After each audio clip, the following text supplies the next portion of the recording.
নমস্কার। আজকের অমৃতবাণীর নিবেদন, সব বিপদ থেকে রক্ষা পেতে ১৬ সোমবার পালন করুন। হিন্দু ধর্মে সপ্তাহের প্রতিটি দিন কোনো না কোনো ঈশ্বর বা দেবীর উদ্দেশ্যে উৎসর্গ করা হয়। সোমবার মহাদিদেবের পুজো করার দিন। প্রতি সোমবার তার পুজোর পাশাপাশি ভক্তরা শিবকে তুষ্ট করতে উপবাসও করেন।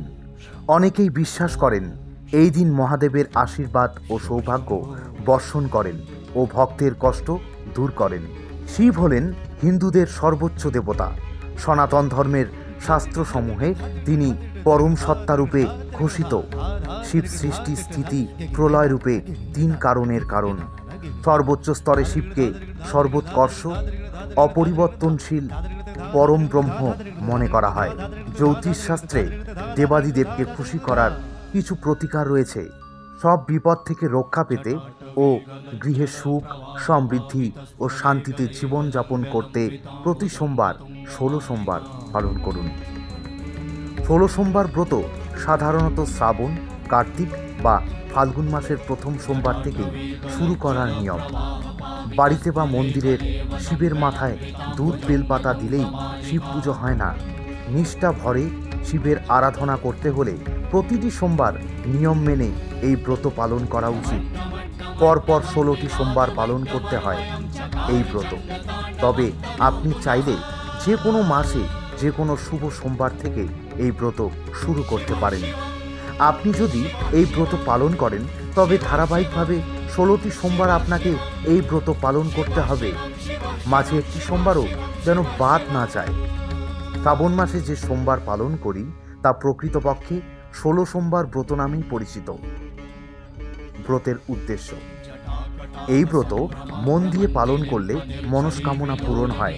কোনো অভিশাপ থেকে মুক্তি পেতে বা গ্রহের দোষ ত্রুটি থেকে মুক্তি পেতে সোমবারের ব্রত খুবই ফলপ্রদ। ১৬ সোমবার ব্রত পালন করার কিছু নিয়ম, যা নিষ্ঠার সঙ্গে পালন করলে তার সমস্ত বিপদ আপদ থেকে রক্ষা পাওয়া যায়।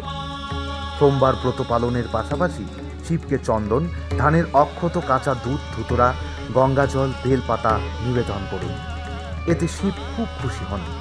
সোমবার শিবকে ঘি, চিনি ও গমের আটার প্রসাদ নিবেদন করুন।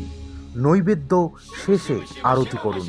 অনেকেই বিশ্বাস করেন এতে গৃহে সুখ ও সমৃদ্ধি বয়ে নিয়ে আসে। সোমবার সকালে উঠে নিয়ম মেনে ভগবান শিবের পুজো করা উচিত। ধর্মীয় বিশ্বাস অনুসারে ভগবান শিবের আশীর্বাদ পেতে সোমবার ১০৮ বার মহামৃত্যুঞ্জয় মন্ত্র জপ করা উচিত।